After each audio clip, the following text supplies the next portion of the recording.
നമസ്കാരം. കളിമേള സഞ്ചാരം 58ാമത്തെ ക്ലാസ്. മുൻ ക്ലാസ്സിൻ്റെ തുടർച്ചയായി തന്നെ ഇന്ന് അടന്ത താളം, ഇതിനു മുമ്പ് ചെമ്പട താളത്തെക്കുറിച്ച് പറഞ്ഞു, ചെമ്പ പറഞ്ഞു. അടന്ത താളത്തെക്കുറിച്ചാണ് പറയാൻ വിചാരിക്കുന്നത്. അടന്ത താളം കഥകളിയിൽ ഉപയോഗിക്കുന്ന താളങ്ങളിൽ ഏറ്റവും ദൈർഘ്യമേറിയ താളമാണ്. ഒന്ന് അതിൻ്റെ താളത്തിൻ്റെ പ്രത്യേകത അതാണ്. 56 മാത്രയുണ്ട്. ഞാൻ നേരത്തെ പറഞ്ഞ പോലെ 56 മാത്ര എന്നും അക്ഷരകാലം എന്ന് പറയും. ശരിക്കും കഥകളിയിൽ ഈ അക്ഷരകാലവും മാത്രയും ഒക്കെ പിന്നീട് വന്നതാണ് എന്നാണ് എൻ്റെ അഭിപ്രായം. അത് 56 അടി എന്ന് അടിച്ച് പിടിക്കുന്ന ഒരു ശീലമാണ് ഉണ്ടായിരുന്നത്. എങ്ങനെയായാലും അതെന്ത് പറയണം എന്നുള്ളത് കേൾക്കുന്നവർ തീരുമാനിച്ചാൽ മതി. നമുക്കത് പറഞ്ഞ് പലതും ശീലമുള്ളതുകൊണ്ട് അങ്ങനെ പറയുന്നുണ്ട്. എങ്ങനെയാലും 56 മാത്രം. അപ്പോൾ അതിൽ 56 മാത്ര ആ പദം ചെയ്യുമ്പോൾ ആ കഥാപാത്രത്തിന് ധാരാളം സാവകാശം നമുക്ക് അഭിനയിക്കാൻ കിട്ടുന്നുണ്ട്. ഒരു 32 മാത്രയിൽ ചെയ്യേണ്ട ഒരു പതിഞ്ഞ പദത്തെ 56 മാത്ര ദൈർഘ്യത്തിൽ ചെയ്യാൻ സാധിക്കുക എന്ന് പറഞ്ഞാൽ ആ കഥാപാത്രമായി അഭിനയിക്കുന്ന നടനെ കിട്ടുന്ന സംതൃപ്തി അടന്ത താളത്തോട് വല്ലാത്തൊരു പ്രേമവും ആഗ്രഹവും ഒക്കെ തോന്നുന്നുണ്ട്. അതാണ് ഈ അടന്തയുടെ പ്രത്യേകത. സർവ്വസാധാരണമാണ്. കഥകളി കേട്ടിട്ടുള്ളവർക്ക് ധാരാളം അറിയുണ്ടാവും.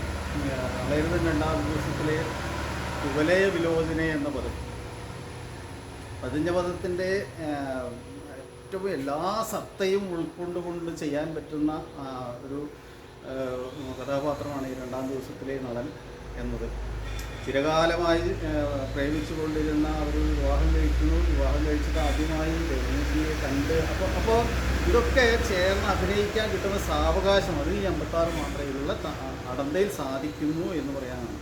മറ്റൊന്ന്, കാലകേയത്തിൽ ഈ അടന്ത താളത്തിന് ധാരാളം ഉപയോഗിച്ചിട്ടുണ്ട്.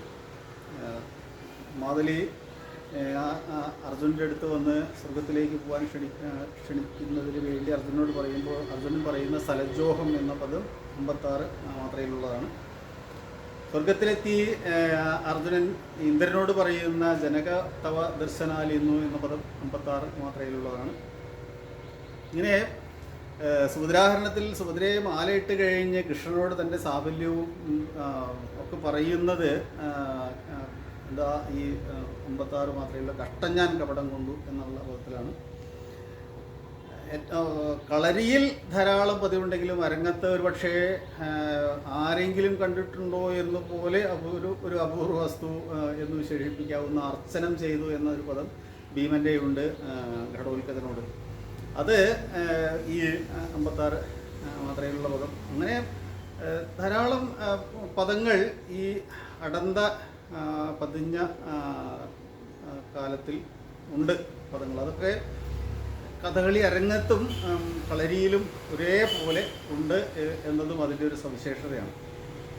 എന്നതുപോലെ പുരുഷവേഷത്തിന് പ്രാധാന്യമുള്ളതുപോലെ തന്നെ ഈ 56 മാത്രയിൽ ഒരു പ്രധാന സ്ത്രീവേഷ പദമുണ്ട്. കൃമീരപദത്തിൽ ലളിതയുടെ നല്ലാർകുല എന്ന പദം. ലളിതയായി വന്ന് പാഞ്ചാലിയെ കൊണ്ടുപോകുന്നതിനോ അല്ലെങ്കിൽ തട്ടിക്കൊണ്ടുപോകുന്നതിനോ അല്ലെങ്കിൽ പക വീട്ടുന്നതിനോ ഒക്കെയായി പാഞ്ചാലിയെ വശീകരിക്കുന്നതിന് വേണ്ടി ലളിത എന്ന് പറയുന്ന ഒരു സന്ദർഭമുണ്ട്. അത് നല്ലാർകുലം എന്ന പദം. ആ പദമാണ് ഇവിടെ അത് ചെയ്ത് കാണിക്കാൻ വിചാരിക്കുന്നത്. വളരെ സാവധാനത്തിലാണ് അത് താളം പിടിക്കുന്നത് എന്നതുപോലെ തന്നെ സാവധാനത്തിൽ തന്നെയാണ് താളത്തിൻ്റെ സഞ്ചാരം, അതിൻ്റെ ക്രമം കൊണ്ട് പാടുന്ന രാഗങ്ങളുടെ ആലാപനവും അതുപോലെ തന്നെയാണ് ചെയ്യുന്നത്. 2 താളവട്ടമാണ് സാധാരണ. ചെമ്പട താളവട്ടത്തിലൊക്കെ 4 താളവട്ടമുണ്ട് നോക്കി കാണുന്നതിന്. അത് പുരുഷവേഷങ്ങൾക്കും അതുപോലെ തന്നെയാണ്. സ്ത്രീവേഷത്തിനും ഉണ്ടെങ്കിൽ അത് 4 താളവട്ടം ആണ് നോക്കി കാണുന്നത്. അപ്പോൾ ഇവിടെ ഈ അടന്ത താളവട്ടത്തിൽ ഈ ചില കഥാപാത്രങ്ങൾക്ക് 2 താളവട്ടം ചെമ്പടയിൽ സ്ത്രീവേഷങ്ങൾക്കുണ്ടായിരുന്നെങ്കിൽ പുരുഷവേഷങ്ങൾക്ക് 2 താളവട്ടമില്ല, 4 താളവട്ടം തന്നെയാണ് നോക്കുന്നത്. അടന്ത താളവട്ടത്തിൽ എങ്ങനെയായാലും അത് 2 താളവട്ടം മാത്രമേ ഉള്ളൂ. അപ്പോൾ അതായത് ദൈർഘ്യമുള്ളത് കൊണ്ടാണ്. അതാണ് അതിനൊരു സവിശേഷത ഉള്ളത്. പിന്നെ ഇത്രാമത്തെ അടിക്ക് മുദ്ര വിട്ടിരിക്കണം എന്നുള്ള ചില. ഇപ്പോൾ കഷ്ടം ഞാൻ കപടം കൊണ്ടും ഞെട്ടുന്നു, പെട്ടെന്ന് തുടങ്ങിയിട്ടുള്ള മുദ്രകളൊക്കെ ഈ 12ാമത്തെ അടിക്ക് വിട്ടിരിക്കും. അപ്പോൾ അത് അങ്ങനെ ചില സവിശേഷതകൾ ഈ അടന്ത താളത്തിനുണ്ട്. അപ്പോൾ നമുക്ക് അതിൻ്റെ ഒന്നാം കാലത്തെ അവതരിപ്പിക്കുന്ന കൃമിരോഗത്തിൽ ലളിത പാഞ്ചാലിയോട് പറയുന്ന നല്ലാർകുലം എന്ന ഒരു പദം ഇവിടെ പാടി കൊട്ടി കളിച്ച് കേൾക്കാം.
നേരത്തെ പറഞ്ഞതുപോലെ തന്നെ ഇത് പുരുഷവേഷം ചെയ്യുന്നതാണെങ്കിൽ ആ മുദ്രകൾക്ക് ധാരാളം ഈ സ്ത്രീവേഷപദം ചെയ്ത പോലെ തന്നെ ധാരാളം സമയമെടുത്ത് ചെയ്യാനുള്ളൊരു സാവകാശം ഈ താളത്തിനുണ്ട്. അതേപോലെ തന്നെ പാടുന്നതിന്, രാഗം ആലപിക്കുന്നതിന് ധാരാളം സാവകാശം കിട്ടുക. രാഗം നമുക്ക് നീട്ടി പാടാൻ പറ്റുക. രാഗത്തിൻ്റെ സ്വഭാവം മുഴുവൻ അതിൽ ചെയ്യാൻ സാധിക്കും. അത്തരം ഒരു സാധ്യത ഈ താളത്തിനുണ്ട്, ആ താളത്തിൻ്റെ ദൈർഘ്യം കൊണ്ട്. അപ്പം ഇനി ഇതിൻ്റെ രണ്ടാം കാലത്തിൽ നേരത്തെ പറഞ്ഞ പോലെ തന്നെ ഒട്ടനവധി പദങ്ങൾ ഇതിലുണ്ട്. കളരി ചിട്ടയിൽ പ്രധാനപ്പെട്ട ഒട്ടേറെ പദങ്ങൾ ഇതിലുണ്ട്. അതിലെ ആ പദത്തിൻ്റെ അല്ലെങ്കിൽ താളത്തിൻ്റെ സവിശേഷത കൊണ്ടാണ് വട്ടം വയ്ക്കുന്നതിനൊക്കെ ഒരു കൃത്യമായ കണക്കുകളില്ലെങ്കിൽ അത് കൃത്യമല്ലാതെ പോകും. അപ്പോൾ അതുകൊണ്ടാണ് അത് കളരിയിൽ ഉറപ്പിക്കുന്നത്. അതിൽ ഏറ്റവും പ്രധാനമാണ് കാലകേതത്തിൽ മാതലേ നിശമയ എന്ന ഇന്ദ്രൻ്റെ പദം. മാതലിയോട് അർജുനൻ്റെ സവിശേഷതകൾ പറഞ്ഞ് സ്വർഗത്തിലേക്ക് കൂട്ടിക്കൊണ്ടുവരുന്നതിന് പറഞ്ഞയക്കുന്നതിന് മാതലിയോട് പറയുന്ന പദമാണ് മാതലേ നിശമയ എന്ന പദം. മാതലി തിരിച്ച് ഇന്ദ്രനോട് പറയുന്ന മറുപടി പദവും ഈ താളത്തിൽ തന്നെയാണ്, ഈ കാലത്തിൽ തന്നെയാണ്. അല്പം കാലം താഴ്ത്തി പാടും എന്ന് മാത്രം. അപ്പോൾ അതിൻ്റെ ആ രാഗം മാറുന്നത് കൊണ്ട് ആ വിനയം മാതലി പറയുമ്പോൾ അതിൽ ഉണ്ടാവും. ഇന്ദ്രൻ മാതലിയോട് പറയുന്ന സ്വഭാവത്തിലല്ല തിരിച്ച് അങ്ങോട്ട് പറയുന്നത്, രാഗത്തിൻ്റെ വ്യത്യാസം കൊണ്ടാണ്. എന്നതുപോലെ തന്നെ കാലത്തിലും ലേശം വ്യത്യാസമുണ്ടാവും. വെറുതെ ഒന്ന് ചെയ്ത് കാണിക്കാം. മാതലി രസമയ ഇന്ദ്രൻ മാതലി കാലം ഭൗതിക നിയമം അത് കഴിഞ്ഞിട്ട് കാണിക്കും. മാതലേ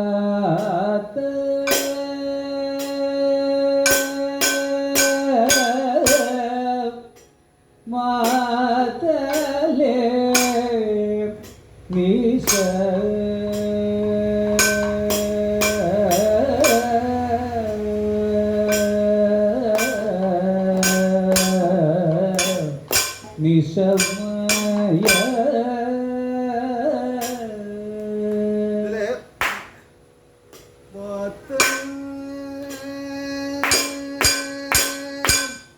രണ്ട് തവണ താളം പിടിക്കുകയും കൂട്ടി പിടിക്കുകയും ചെയ്യും.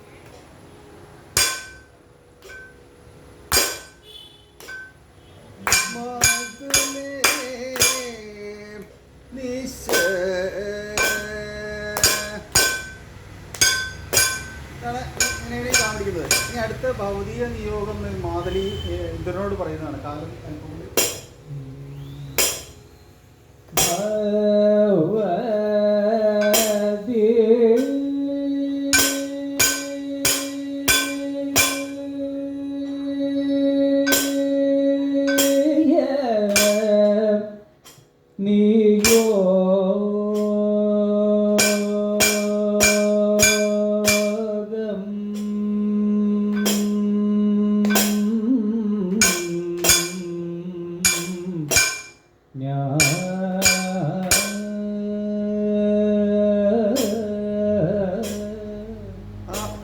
മനസ്സിലായിട്ടുണ്ടാവും. കാലത്തെ താഴ്ത്തി പിടിച്ചത് കൊണ്ട് ആ വിനയം ഇന്ദ്രനോടുള്ള ദേവേന്ദ്രനോടുള്ള വിനയം മാതലിക്ക് നടിക്കുന്നതിന് ധാരാളം സാധ്യത ഈ കാലം താഴ്ത്തുന്നത് കൊണ്ട് ഉണ്ട്.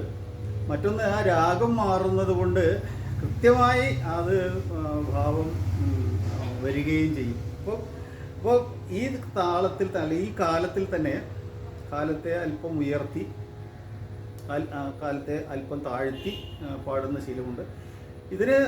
ഇതേ താളത്തിൽ തന്നെ ഈ കാലത്തിൽ തന്നെ വാക്യങ്ങൾ ഈ വണ്ണം കാലകേവതം കഥയിൽ ഒട്ടേറെ സന്ദർഭങ്ങളിൽ ഈ അടന്ത താളത്തെ ഉപയോഗിച്ചിട്ടുണ്ട്. വാക്യങ്ങൾ ഈ വണ്ണം എന്ന അർജുനൻ ഉർവശിയോട് പറയുന്ന ഒരു പദമുണ്ട്. പിന്നെ മുൻകാലങ്ങളിൽ ലവണാസുരത്തിൽ ലവകുശന്മാരുടെ നിമ്പാതാംബോരുകം എന്ന പദം കലാമണ്ഡലത്തിലൊക്കെ ചെയ്തിരുന്നത് ഈ രണ്ടാം കാലത്തിലാണ്. അപ്പോൾ അത് മൂന്നാം കാലത്തിലേക്ക് ആയിട്ടുണ്ട്. പിന്നെ ഇപ്പോൾ സർവ്വസാധാരണമായിട്ടുള്ള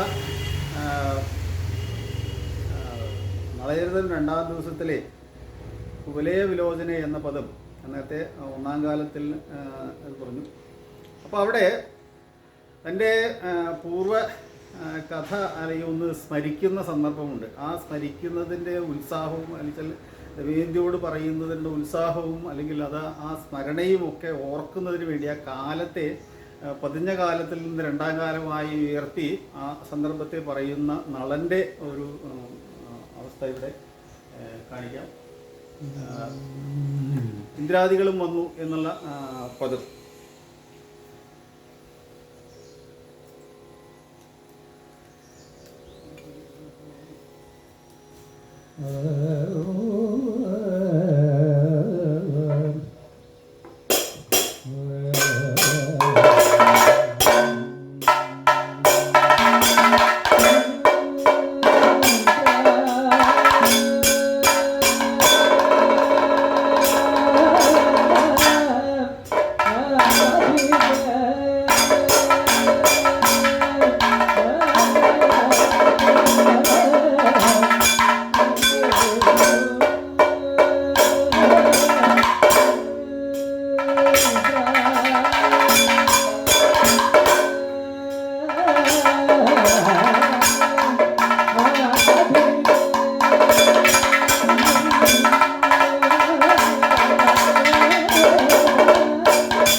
ഈ രണ്ടാം കാലത്തിലെ സവിശേഷത കാലങ്ങളുടെ വേഗത കൊണ്ടും സാവധാനം കൊണ്ടും ഉള്ള പ്രത്യേകത പോലെ തന്നെ കടന്തയുടെ മറ്റൊരു സവിശേഷതയാണ് ഈ മൂന്നാം കാലത്തിലുമുള്ളത്. ധീരരസപ്രധാനമായ കഥാപാത്രങ്ങൾക്ക്, അതായത് ബാലിബീജിയം രാവണൻ അല്ലെങ്കിൽ ഉത്ഭവ രാവണൻ, ദുര്യോധനത്തിൽ ദുര്യോധനൻ തുടങ്ങിയിട്ടുള്ള കഥാപാത്രങ്ങൾക്ക് എടുക്കുന്നത് പോലെ തന്നെ, അല്ലെങ്കിൽ ആ പദങ്ങളുടെ ഭാവം കൊടുക്കുന്നതിന് വേണ്ടി താളം ഉപയോഗിക്കുമ്പോൾ അതേ സ്ഥാനത്ത് ലവണാസുരത്തിൽ ലഘുശന്മാരെ പോലുള്ള ഇത്തരം വേഷങ്ങൾക്ക് ഈ പദത്തെ അല്ലെങ്കിൽ ഈ താളത്തെ ഉപയോഗിക്കുന്നു.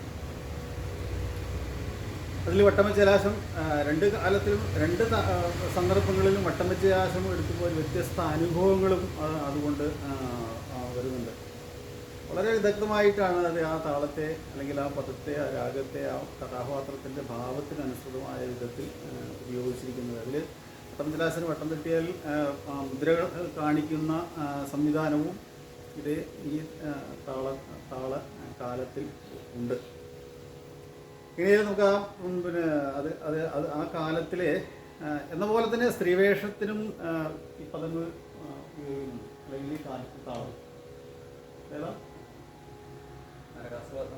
നരകാസുര പത്നിയുടെ പദങ്ങൾ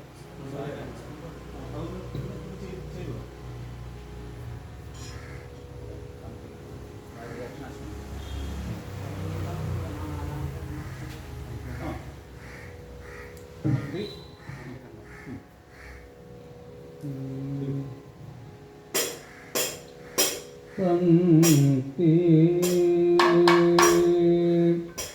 പങ്ക്തി കണ്ഠ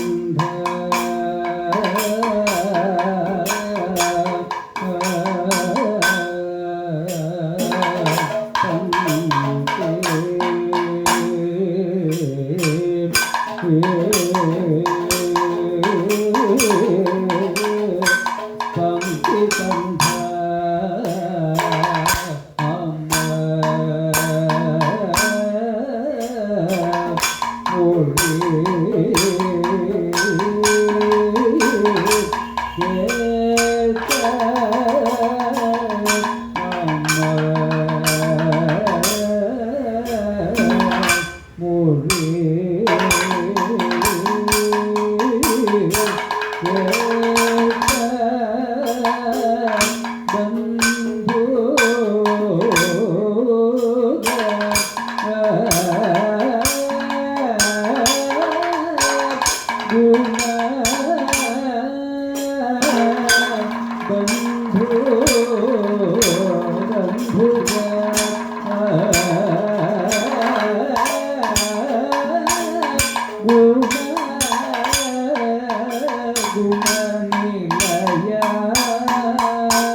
ഇനി ഇതിൻ്റെ സ്വാഭാവികമായി വരേണ്ടത് 7 മാത്രയിലുള്ള താളമാണ്. പക്ഷേ ഇവിടെ അതിനെ മുറിയടന്ത അല്ലെങ്കിൽ ത്രിപുട എന്ന മറ്റൊരു പേരിൽ അത് പറയുന്നത്. ഞാൻ താളത്തിൻ്റെ മറ്റ് വിവാദങ്ങളിലേക്ക് കടക്കാൻ ഒട്ടും ആഗ്രഹിക്കുന്നില്ല, അതിനെക്കുറിച്ച് ഞാൻ പറയാനും ആഗ്രഹിക്കുന്നില്ല. ഞാൻ സാധാരണ കേട്ട് ശീലം പറയുന്നു എന്ന് മാത്രം തിരിച്ചാൽ മതി. അപ്പോൾ ആ ത്രിപുട താളത്തെ കടന്തയുടെ വകഭേദം ആണ് എന്ന് പറയുന്നുണ്ട്. ത്രിപുട നമുക്ക് കഥകളിയിൽ അത് കരിവട്ടം എന്ന് പറയും, അടന്തവട്ടം എന്ന് പറയും. ത്രിപുട തന്നെ ഉത്ഭവം പോലുള്ള ആട്ടങ്ങൾക്ക് ഉപയോഗിക്കുന്നുണ്ട്. തോരണയുധം രാവണൻ്റെ ആട്ടത്തിന് ഉപയോഗിക്കുന്നുണ്ട്. ഈ നേരത്തെ പറഞ്ഞതുപോലെ കരിവട്ടം എന്നുള്ളത് ഹനുമാൻ ലങ്കയിലേക്ക് ചാടുന്നതിന് സമയത്ത് അടന്തവട്ടം എന്ന് പറയുന്നത്. അങ്ങനെ വിവിധ താളത്തിലെ അല്ലെങ്കിൽ വിവിധ പേരുകളിൽ ഇതിനെ അറിയുന്നുണ്ട്. ഇവയിൽ ആ ത്രിപുടയെ ഒന്ന് പരിചയപ്പെടാം. 2, 3 എന്ന ചിത്തതാപ മരുതരുതേ. രുക്മിണി സന്ദർഭത്തിൽ ബ്രാഹ്മണൻ രുക്മിണിയോട് പറയുന്ന ഒരു സന്ദർഭമുണ്ട്. ഒന്ന് ഇത് ചിത്ത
ഇനി അടന്തയിൽ മുറുകിയ വട്ടമച്ചലാശം എടുക്കേണ്ടത്. കൗരവേന്ദ്ര നമോസ്തുതേ എന്ന്.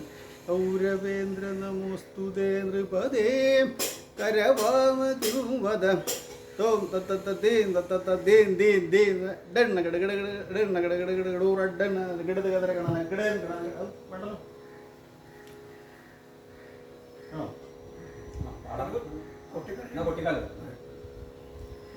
ആ കലാശം ഒന്ന് വട്ടമച്ചലാശം ഒന്ന് പൊട്ടി കാണിച്ചു തരാം. കൗരവേന്ദ്ര നമോസ്തുതേ നൃപതേ करवाम किंवद कैलव प्रिय कुलमणे सुमते करवाम किंवद प्रिय कुलमणे सुमते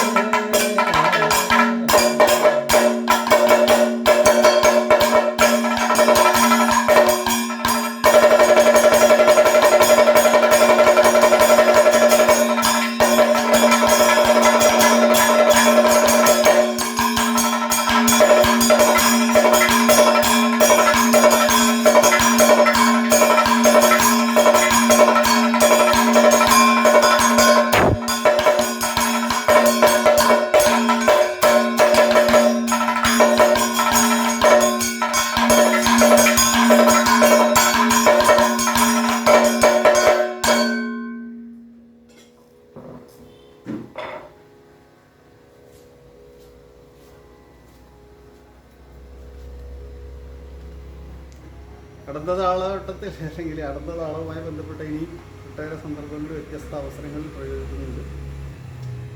അപ്പോൾ തൽക്കാലം ഈ അടുത്ത താളത്തിൻ്റെ ക്ലാസ്സുകൾ ഇവിടെ അവസാനിപ്പിക്കുന്നതാണ് നല്ലത്. ഏവർക്കും എൻ്റെ വിനീതമായ നമസ്കാരം.